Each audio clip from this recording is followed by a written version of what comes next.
आज मेरे पास Android mobile का चार्जर जो कि पूरी तरह से ये ख़राब है, बिल्कुल भी वर्क नहीं कर रहा है। तो भाई आज की इस वीडियो में हम इसको रिपेयर करने वाले हैं, तो वीडियो में लास्ट तक ज़रूर बने रहिएगा, क्योंकि इस वीडियो को देखने के बाद अगर आपके पास कुछ इस तरह का कोई चार्जर होगा तो आप उसे ईजिली रिपेयर कर पाएंगे। तो दोस्तों, अगर ये वीडियो देखने के बाद अगर आपका कोई चार्जर आप उसे रिपेयर कर लेते हैं तो वीडियो को एक लाइक ज़रूर करिएगा। तो आइए सबसे पहले इसे हम चेक करके दिखा देते हैं। तो यहाँ देखिए, मैंने इसे प्लग इन कर दिया और मोबाइल को मैं कनेक्ट कर दे रहा हूँ। तो यहाँ आप देख सकते हैं मैंने डेटा केबल लगाया, लेकिन जो हमारा मोबाइल है बिल्कुल भी यहाँ कोई इंडिकेशन नहीं दे, यानी हमारा मोबाइल चार्ज नहीं हो रहा है। ठीक है, तो ये तो डेड है, तो बिना डेड के मैं यहाँ रिपेयर भी नहीं करूँगा, ये डेड चार्जर है। तो देखिए, इस तरह का जो चार्जर होता है आपका, ये दोनों ओर से बॉक्स खुलता है, जिसे आप देख सकते हैं इस तरह ये लगा हुआ है ना, इधर से भी खोल सकते हैं, इधर से भी खोल सकते हैं। तो किसी साइड से आप पेचकस या किसी आपका इस तरह का कोई ओपनर हो तो भी आप इसे खोल लेंगे। जैसे इस तरह देखिए, यहाँ दोनों साइड से लॉक पे ये बैठा रहता है, तो आप इजली इसे इस तरह से खोल लेंगे।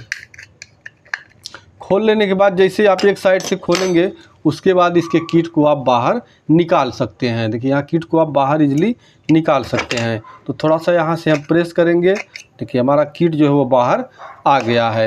अब आपका चाहे किसी भी कंपनी का चार्जर होगा, लेकिन पीसीबी इसी तरह का या और भी किसी तरह का हो सकता है, लेकिन पार्ट लगभग वही लगे होते हैं। अब इसे रिपेयर करने का जो मेथड होता है, देखिए सबसे पहले आपको खोलते ही ये देखना है कि कहीं आपका वाटर डैमेज तो नहीं है, क्योंकि वाटर डैमेज की वजह से आपको जो यहाँ असेंबली कंपोनेंट होते हैं ये कभी कभी जल जाते हैं। तो असेंबली कंपोनेंट जल जाते हैं तो फिर वो मिलते नहीं, आपको चार्जर लगभग नहीं रिपेयर कर पाते। लेकिन यहाँ देख सकते हैं असेंबली कंपोनेंट हमारे लगभग सभी ओके हैं, वाटर डैमेज भी नहीं है। उसके बाद इस साइड में जो कंपोनेंट आपको जो बड़े बड़े लगे हुए नज़र आ रहे हैं, इनको ध्यान से आपको देखना है कि कुछ सामान चूँकि ऐसे होते हैं कि जो आपका ख़राब होता है, जैसे ही आप चार्जर खोलते हैं आपको फटाक से पता चल जाता है कि उसमें कौन सा पार्ट ख़राब हो गया है। ठीक है, तो जैसे कि यहाँ भी मेरे पास जो एक चार्जर है, इसमें एक पार्ट हमको तुरंत ऐसा लग रहा है कि ये हमारा पार्ट जो है वो कमज़ोर यानी ख़राब हो गया है। जैसे कि यहाँ आप देख सकते हैं एक हमारे पास एक कैपेसिटर, जो कि यहाँ कैपेसिटर थोड़ा सा फूला हुआ है। तो जब कैपेसिटर थोड़ा भी फूल जाता है तो फूल जाने के बाद वो कैपेसिटर वीक हो जाता है, उसके बाद वो हीट होने लगता है। ठीक है, हीट होने के कारण आगे उसकी जहाँ से मतलब उसको सप्लाई का सोर्स मिल रहा है, उस सप्लाई में वो बाधित करता है और हमारी सप्लाई जो है वहाँ से ब्रेक हो जाती है। तो यहाँ देखिए हमारा एक कैपेसिटर फूला हुआ है, लेकिन इस कैपेसिटर को हम बाद में बदलेंगे। सबसे पहले इसके बाद और क्या पार्ट के कारण डेड हुआ है वो हमें देखना है। तो जब आपका चार्जर डेड है तो सबसे पहले आपको ये देखना है कि आपका जो मेन एसी का वायर है वो कहाँ लग रहा है। तो यहाँ इसमें जैसे दो पिनें दिए रहती हैं, इन दोनों पिनों से हमारा एसी इसमें इन होता है। एसी यहाँ से इन होने के बाद यहाँ देखिए एक जो हमारा यहाँ प्रिंट है, एक वाला पिन ये डायरेक्ट हमारे इस असेंबली डायोड में चला आ रहा है, और दूसरा वाला पिन यहाँ पे है।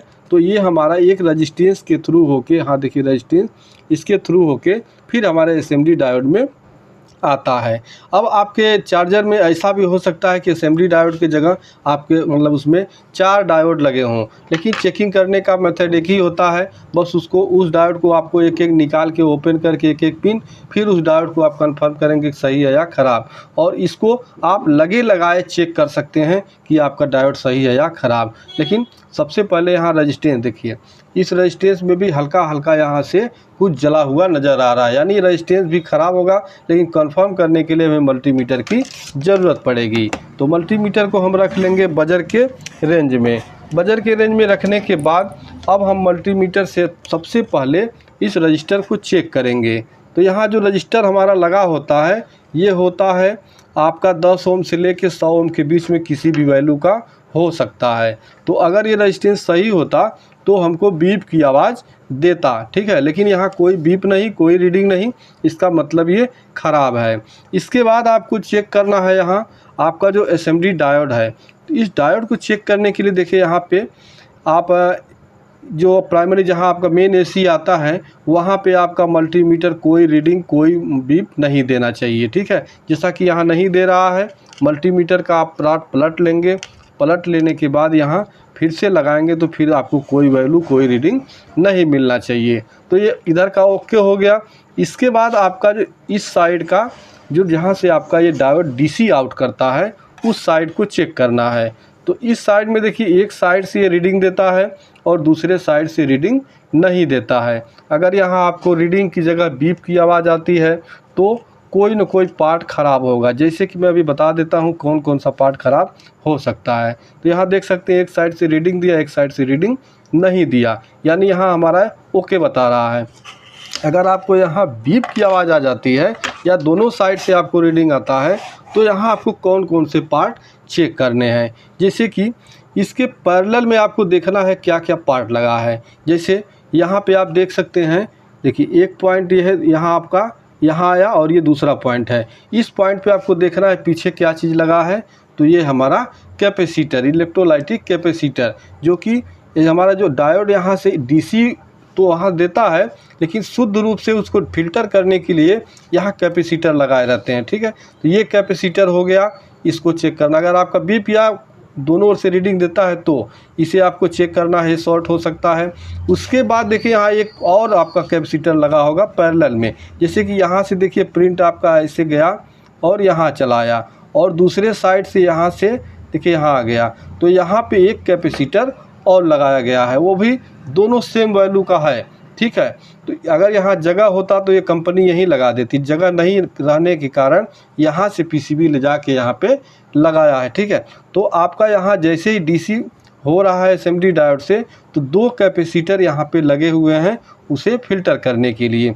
तो इसमें हमारा एक कैपेसिटर यहाँ फूला हुआ है और दूसरा वाला नहीं फूला है, लेकिन प्रॉब्लम इसमें भी हल्का हल्का आ गया होगा। तो अभी क्या करना है, इस कैपेसिटर को भी इस कैपेसिटर को भी हमें दोनों को चेंज करना होगा। ठीक है, इसके बाद अगर यहाँ आपका दोनों कैपेसिटर सही है, उसके बाद भी अगर यहाँ बीप की आवाज़ आती है तो या तो एसएमडी डायोड ख़राब होगा या आपका यहाँ जो आईसी इसके अंदर लगा होगा या ट्रांजिस्टर लगा होगा, जो भी लगा होगा वो आपका ख़राब होगा। लेकिन हमारा यहाँ सही है, सही रीडिंग दे रहा है, इसलिए हमें आईसी बदलने की ज़रूरत नहीं है। तो क्या करते हैं, फटाफट इस कैपेसिटर को और इस कैपेसिटर को दोनों को हम चेंज करेंगे, क्योंकि अगर एक को चेंज करेंगे दूसरा हीट करेगा तो फिर हमारा उड़ जाएगा, इसलिए दोनों को हम चेंज कर देंगे। तो यहाँ देखिए आपका वैल्यू जो है इस कैपेसिटर पे है 400 वोल्ट। थोड़ा सा मैं आपको दिखाने की कोशिश करता हूँ। 400 वोल्ट 4.7 यूएफ, यानी 4.7 है। इसकी जगह आप 6.8 आपका इससे थोड़ा सा और अधिक भी लगा सकते हैं, लेकिन ये बोल्ट आपका 400 वोल्ट से कम नहीं होना चाहिए। इसको आप कम ज़्यादा कर लेंगे, लेकिन इसको आप कम नहीं कर सकते, ज़्यादा कर सकते हैं। यानी यहाँ 400 वोल्ट का लगा है, इसको आप 450 वोल्ट 500 वोल्ट तक लगा सकते हैं, लेकिन 400 की जगह आप 250-300 वोल्ट का कैपेसिटर नहीं लगाएंगे। तो यहाँ मैं दोनों कैपेसिटर को निकाल देता हूँ और निकाल देने के बाद आपके पास अगर नया है तो नया लगाएंगे, नहीं तो आप किसी चार्जर से कोई अच्छा अगर आपके पास कैपेसिटर मिलता है तो उसे भी आप लगा सकते हैं। तो यहाँ देखिए इसको मैंने निकाल दिया और इस वाले कैपेसिटर को भी यहाँ से निकाल देता हूँ। दोनों कैपेसिटर हमारा निकल गया, दोनों का वैल्यू सेम है। तो हम दूसरा जो कैपेसिटर लगाएंगे, देखिए हम भी मतलब दूसरे चार्जर से ही निकाले हैं, क्योंकि तमाम किट पड़े रहते हैं। तो ये जो मेरे पास कैपेसिटर है, देखिए इसका जो वैल्यू है ये 2.2 यूएफ 400 वोल्ट, यानी हमारा इसका यूएफ तो कम है लेकिन वोल्ट वही है, तो ये हमारा फ़िल्टर का काम करेगा। तो मैंने बताया आपको ये वोल्ट आपको नहीं कम करना, इसको आप कम ज़्यादा कर लेंगे तो कोई ज़्यादा प्रॉब्लम नहीं होगा। तो यहाँ आपको लगाने के लिए देखिए इस पर माइनस का सिंबल बना होता है, एक ये माइनस हो गया। चार्जर में आप जब इस तरह देखेंगे तो एक साइड में आपको चाहे ब्लैक पट्टी होगा या सफ़ेद पट्टी इस तरह धारी धारी बना होगा, ये आपका माइनस होता है, जिसे यहाँ माइनस होगा। तो दोनों कैपेसिटर को मैं यहाँ दोनों कैपेसिटर को फटाफट लगा लेता हूँ। ये कैपेसिटर हमारा लग गया। अब दूसरा वाला देखिए मैंने निकाला कौन सा था, हाँ ये वाला, ये दोनों साइड कर देते हैं क्योंकि इसमें फिर भूल मिल जाएगा, फिर कैपेसिटर लग जाएगा। तो यहाँ दूसरा वाला कैपेसिटर इसका होल साफ नहीं है, हाँ बैठ गया।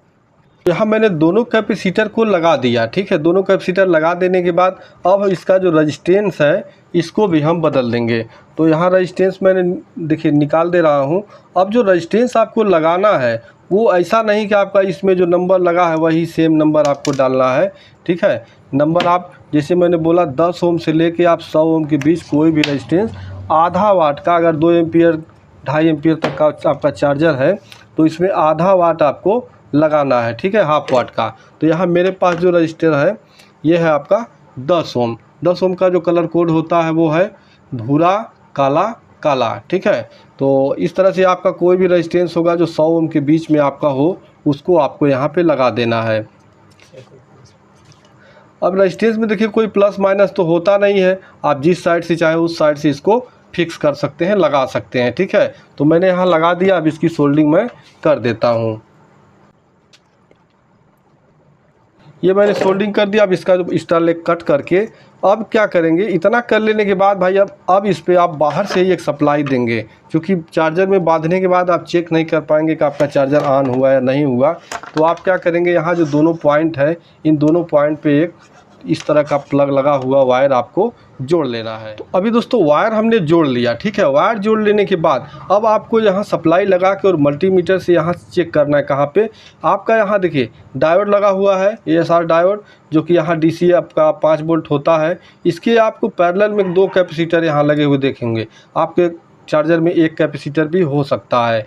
इस कैपेसिटर का वैल्यू जो होगा वो आपका 25 वोल्ट से कम ही होगा, ठीक है। 100 UF 1000 UF इस तरह से होगा। जैसे यहाँ पे आप देख सकते हैं 470 UF 10 वोल्ट का, ठीक है। चूँकि यहाँ सप्लाई ही आपका 5 वोल्ट होता है, तो 10 वोल्ट 16 वोल्ट यही कैपेसिटर मिलता है। तो सप्लाई लगा के आपको इस कैपेसिटर पे वोल्टेज चेक करना है। चूँकि यहाँ आप चेक करेंगे हो सकता है शॉर्टिंग वॉर्टिंग हो जाए, तो कैपेसिटर पे आपको चेक करना है। यहाँ मैंने इसे सप्लाई से जोड़ दिया है, और जोड़ देने के बाद अब यहाँ दोनों कैपेसिटर पे मल्टीमीटर को 20 वोल्ट के रेंज में रख के और यहाँ कैपेसिटर के ऊपर हमें वोल्टेज चेक करना है। तो आप देख सकते हैं यहाँ जो हमको वोल्ट मिल रहा है वो 5.37। तो हम चार्जर में न बांध के यहीं बाहर ही मोबाइल चार्ज करके देख लेंगे। लेकिन उसके लिए क्या करेंगे, सप्लाई पहले निकाल देते हैं, उसके बाद यहाँ चार्जर को इन करेंगे। तो यहाँ मैं किसी एक सॉकेट में इस चार्जर को इन कर देता हूँ, उसके बाद यहाँ सप्लाई हम देंगे। तो मैंने सप्लाई लगा दिया। आप देख सकते हैं जो है मोबाइल हमारा चार्ज होने लगा। इसका लाइट थोड़ा कम है, लाइट हम बढ़ा के एक बार दिखा देते हैं। क्योंकि यहाँ चारों रोशनी है, इस मोबाइल का जो रोशनी है वो मतलब आपको दिख नहीं रहा होगा, लेकिन यहाँ पे हमारा जो मोबाइल है वो चार्ज सक्सेसफुली चार्ज हो रहा है और हमारा चार्जर बनके कंप्लीट हो चुका है। इस तरह से आपका जो कोई भी मतलब एंड्रॉयड का चार्जर हो, आप इस तरह से इस फॉल्ट को ढूंढ के निकाल सकते हैं। बाकी यहाँ SMD कंपोनेंट ख़राब होते हैं, जल जाते हैं, मिलते नहीं हैं, या उसका नंबर भी मिट जाता है जब ये जलता है। आप देख सकते हैं यहाँ जो रजिस्टर वगैरह लगे हैं इसी पे मान अंकित होता है, तो जब जल जाता है तो इसका नंबर नहीं पता चल पाता है। या सेम चार्जर कोई होगा तो आप उससे इसका वैल्यू पता करेंगे, फिर बदलेंगे। उम्मीद करते हैं दोस्तों इस वीडियो को देखने के बाद आपका कोई चार्जर होगा ख़राब, उसको आप रिपेयर कर पाएंगे। अगर आपने रिपेयर कर लिया तो भाई इस वीडियो को लाइक ज़रूर कर दीजिएगा। चैनल पर नए हैं तो प्लीज़ चैनल को सब्सक्राइब कर दीजिएगा। तो मिलते हैं नेक्स्ट वीडियो में, तब तक के लिए नमस्कार।